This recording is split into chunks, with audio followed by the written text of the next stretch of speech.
क्या कभी सोचा है हमारी लाइफ की हर बड़ी कंपनी, चाहे वो फोन की कोई फेवरेट ऐप हो या फिर सदियों पुरानी कोई बड़ी फैक्ट्री, इन सब की शुरुआत आखिर कहां से होती है? सिर्फ और सिर्फ एक छोटी सी सोच से। आज के स्पेशल एक्सप्लेनर में हम क्लास 9th इकोनॉमिक्स के एक बहुत ही एक्साइटिंग टॉपिक पर डीप डाइव करने वाले हैं, फ्रॉम आइडियाज टू स्टार्टअप्स। हम देखेंगे कि कैसे एक साधारण सा आइडिया आगे चलकर एक $1 बिलियन इंडस्ट्री बन जाता है। कहा जाता है ना कि हर बड़ा बिजनेस एक छोटी सी आइडिया से शुरू होता है। ये सिर्फ एक कोट नहीं है, एक बिल्कुल सॉलिड सच्चाई है। एक ऐसी छोटी सी सोच जो शायद किसी की डेली प्रॉब्लम को सॉल्व करती हो, वही आगे चलकर एक पूरी कंपनी, एक स्टार्टअप और एक बड़ी सी इंडस्ट्री का रूप ले लेती है। It's actually fascinating. तो इस सफर में हम इन 5 मेन चीजों को कवर करेंगे। पहले पावर ऑफ एन आइडिया को समझेंगे, फिर इनोवेशन का मैजिक देखेंगे, उसके बाद इंडिया के स्टार्टअप इकोसिस्टम का मैप डिकोड करेंगे, फिर आएगा बिजनेस रिसोर्सेज को मैनेज करने का तरीका, और आखिर में देखेंगे एक नया स्टार्टअप लॉन्च करने के एग्जैक्ट स्टेप्स। चलिए, बिना किसी देरी के सबसे पहले सेक्शन की तरफ बढ़ते हैं, पावर ऑफ एन आइडिया। अब सबसे पहला सवाल आता है कि एंटरप्रेन्योरशिप आखिर है क्या? इसका बड़ा ही सिंपल सा मतलब है एक नए आइडिया को उठाना, उससे किसी रियल वर्ल्ड प्रॉब्लम को सॉल्व करना और उसमें से एक जबरदस्त वैल्यू क्रिएट करना। और जो इंसान रिस्क उठाकर ये बड़ा कदम बढ़ाता है ना, उसे हम एंटरप्रेन्योर कहते हैं। एक सक्सेसफुल एंटरप्रेन्योर बनने के लिए कुछ खास खूबियां यानी कैरेक्टरिस्टिक्स चाहिए होते हैं, जैसे कि रिस्क लेने की हिम्मत, नए तरीके सोचना जिसे हम क्रिएटिविटी या इनोवेशन कहते हैं, और बिल्कुल सही वक्त पर सॉलिड डिसीजंस लेने वाली लीडरशिप। एक लोकल फूड स्टॉल चलाने वाले भैया से लेकर एक टॉप लेवल टेक ऐप बनाने वाले तक, ये सारी खूबियां इन सब में कॉमन होती हैं। और अगर इन खूबियों को सही से यूज किया जाए तो क्या होता है? नतीजा हमारे सामने है। धीरूभाई अंबानी, रितेश अग्रवाल, किरण मजूमदार-शॉ और स्टीव जॉब्स जैसे नाम, इन सभी ने बिल्कुल छोटे लेवल पर, किसी ने गैराज से तो किसी ने छोटे से कमरे से शुरुआत की थी।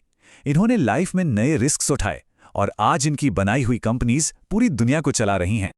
लेकिन ये छोटे आइडियाज एक्चुअली में इस फिजिकल दुनिया को बदलते कैसे हैं, ये हम समझेंगे अपने दूसरे सेक्शन में, जो है इनोवेशन और क्रिएटिव डिस्ट्रक्शन।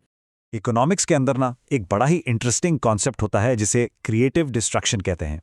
इसका मतलब है जब नए इन्वेंशंस पुरानी टेक्नोलॉजी को पूरी तरह से रिप्लेस कर देते हैं।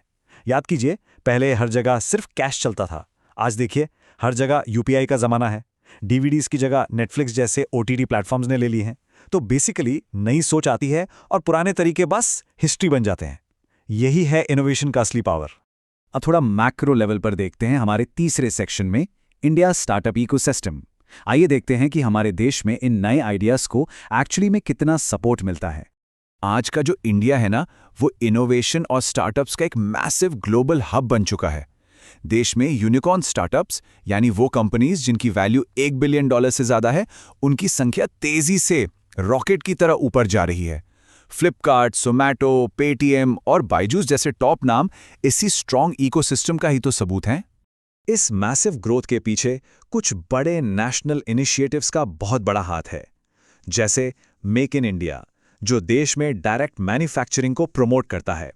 फिर है स्टार्टअप इंडिया, जो नए फाउंडर्स को आसान फंडिंग, टैक्स बेनिफिट्स और जरूरी मेंटरशिप प्रोवाइड करता है।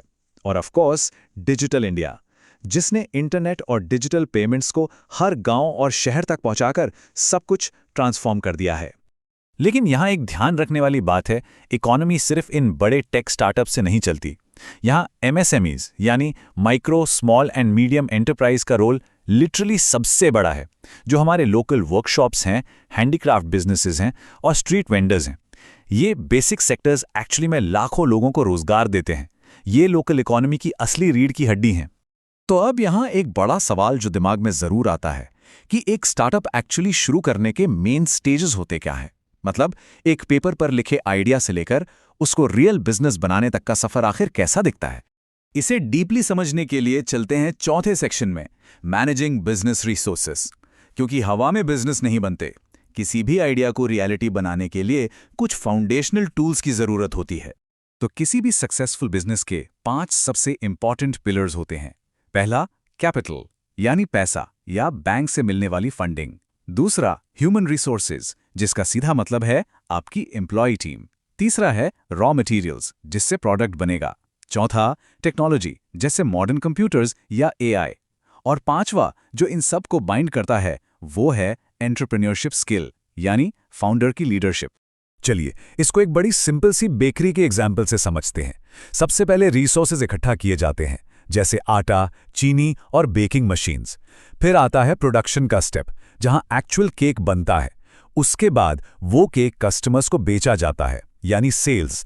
और आखिर में अगर सब कुछ स्मार्ट तरीके से मैनेज हुआ है तो बिजनेस अपना प्रॉफिट यानी मुनाफा कमाता है। It's literally like a perfectly running machine. अब आते हैं अपने आखिरी और सबसे ज्यादा प्रैक्टिकल सेक्शन पर, steps to launch a startup. अगर आज बिल्कुल जीरो से एक नया वेंचर शुरू करना हो तो उसका एग्जैक्ट रोड मैप क्या होना चाहिए? इस पूरे सफर के 5 कोर स्टेप्स होते हैं। पहला स्टेप, आसपास की किसी रियल प्रॉब्लम को आइडेंटिफाई करना। दूसरा, उस प्रॉब्लम का एक सॉलिड सॉल्यूशन या आइडिया सोचना। तीसरा, मार्केट रिसर्च करना, यानी ग्राउंड पर चेक करना कि क्या लोग सच में वो प्रोडक्ट चाहते हैं। चौथा, अपने रिसोर्सेज को प्रॉपरली अरेंज करना। और पांचवा, एक डिटेल्ड बिजनेस प्लान बनाकर उस पर फुल एनर्जी के साथ एग्जीक्यूशन शुरू करना। और देखिए, जब ये बिजनेस एक बार चल पड़ता है ना, तब एंट्री होती है बेसिक नंबर्स की। अगर टोटल कमाई यानी रेवेन्यू आपके खर्चे यानी कॉस्ट से ज्यादा है तो सीधा सा प्रॉफिट है। पर अगर खर्चा कमाई से आगे निकल गया तो समझो लॉस। इन सभी चीजों का एग्जैक्ट हिसाब एक बैलेंस शीट में रखा जाता है, जो क्लियरली बताती है कि बिजनेस के पास क्या एसेट्स हैं और कितनी लायबिलिटीज यानी उधार हैं। असल में ये नंबर्स ही किसी भी बिजनेस का सच्चा आईना होते हैं। अब शायद लग रहा हो कि एक बड़ा बिजनेस शुरू करने के लिए आपका बड़ा होना जरूरी है, बट ऑनेस्टली बिल्कुल नहीं। स्कूल के लेवल पर भी बहुत कुछ हो सकता है, जैसे एक ऑनलाइन नोट्स का बिजनेस, हैंडमेड क्राफ्ट्स बेचना, एक educational YouTube channel, online tutoring या कोई क्रिएटिव सोशल मीडिया पेज। कोई भी स्टूडेंट आज और अभी से एक रियल एंटरप्रेन्योर की तरह सोचना शुरू कर सकता है। क्योंकि हमेशा याद रखिए, आइडिया छोटी हो सकती है लेकिन आइडियाज हमेशा बड़े हो सकते हैं। दुनिया की सबसे बड़ी इंडस्ट्रीज और क्रांतियां किसी के दिमाग में आए एक छोटी सी सिंपल सोच से ही शुरू हुई थी। तो आज ही अपने आसपास की प्रॉब्लम्स को ऑब्जर्व कीजिए, उनके क्रिएटिव सॉल्यूशन सोचिए, क्योंकि कौन जानता है अगला बड़ा स्टार्टअप आइडिया आप ही का हो। इस एक्सप्लेनर में जुड़ने के लिए बहुत बहुत शुक्रिया। Keep innovating.